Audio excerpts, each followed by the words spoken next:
ابن حجر کہتے ہیں کہ ایک شخص کو میں نے ایک مقام پہ دیکھا، وہ میرے علاقے کا تگڑا بندہ تھا، سیاںا بندہ تھا، مالدار تھا، کیا کہتے ہیں پنجابی میں ڈنڈی پٹی بڑی قائم تھی، بڑا اس کا دبدبا تنتنا تھا، لیکن میں نے اسے طبیب کی دکان پر لیٹے ہوئے دیکھا تو اس کے وجود سے پیپ نکلتی تھی۔ میں نے اسے کہا یار تیرے نام سے تو لوگ خوف زدہ رہتے تھے، تیرا نام لے کے تو لوگ بچوں کو ڈرایا کرتے تھے، تیرے سے انسلاک رکھنے والے تو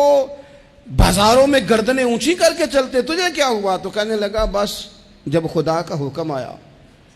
جب اللہ کی حکمت کا غلبہ ہوا، جب تک اس نے ڈھیل دی تو دی، لیکن جب وہ پکڑنے پہ آیا تو پھر حال یہ ہوا کہ ایک غریب مچھیرا مچھلیاں پکڑنے کے لیے دریا میں سارا دن بیٹھا رہا، اسے مچھلی نہ ملی، شام کو روئی پڑا کہ مالک میرے تو بچوں کے پاس کھانے کو بھی کوئی شے نہیں، تو ایک مچھلی شام کو بڑی محنت کے بعد ایک بڑی مچھلی اس کے ہاتھ لگی۔ ان دنوں نہ مچھلیاں ملتی تھی نہ گوشت ملتا تھا، وہ بیچارہ ایک مچھلی لے کے جا رہا تھا اپنے گھر کی جانب، تو سامنے اسے میں آ گیا۔ جو طریقہ ہوتا ہے، کدھر لے کے جا رہے ہو، کہاں سے لی ہے؟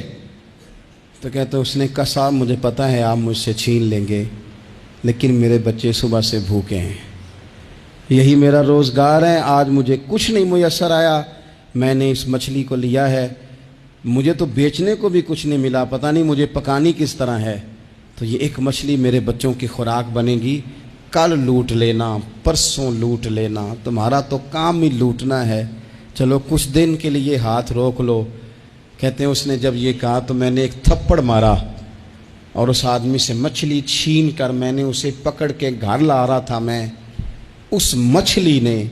حالانکہ مچھلیاں کاٹا نہیں کرتی، کہنے لگا اس مچھلی نے ناخن پر میرے پورے پر تھوڑا سا کاٹا ہے،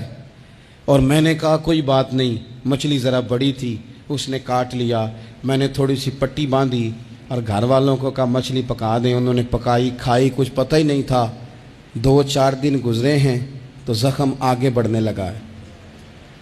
طبیب کو دکھایا ہے تو اس نے کہا یہ تو انگلی کاٹنی پڑے گی۔ کہتا ہے وہ انگلی کٹوائی، 1 ہفتہ نہیں گزرا تھا کہ زخم آگے بڑھا، تو پھر وہ ہاتھ کی طرف بڑھا، تو میں نے جا کے دکھایا تو اس نے کہا ہاتھ بھی کاٹنا پڑے گا، سارا بازو کٹوا چکا ہوں، رات کو نیند نہیں آتی، ایک لقمہ پیٹ میں نہیں گزرتا، میرے بچے، میرے بھتیجے، میرے بھائی، میرے عزیز گلی گلی اس غریب کو ڈھونڈتے پھرتے ہیں جس کا نام بھی ہم کوئی نہیں جانتے،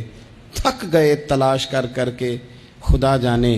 کہاں چھپ گیا اللہ کی اتنی بڑی زمین میں، وہ ملتا نہیں، میں سو نہیں پاتا۔ کہنے لگے شیخ میرے لیے دعا کر دو، مجھے کچھ نہیں چاہیے، بس وہ مجھے مل جائے اور میں اس سے معافی لے لوں، بس وہ مجھے معاف کر دے، 2 جملے معاف، جیسے بھی ہوگا میں منا لوں گا، بندہ درکار ہے۔ ابن حجر نے لکھا ہے، کہتے ہیں وہ تڑپتا رہا، روتا رہا، آہوزاری کرتا رہا، میں نے بھی اس کے لیے دعا کی کہ اللہ کرے وہ شخص تجھے مل جائے۔ پھر کچھ دنوں کے بعد مجھے کسی نے بتایا کہ مر تو گیا ہے تڑپ کے، پر اس سے معافی کا موقع میسر نہیں آیا۔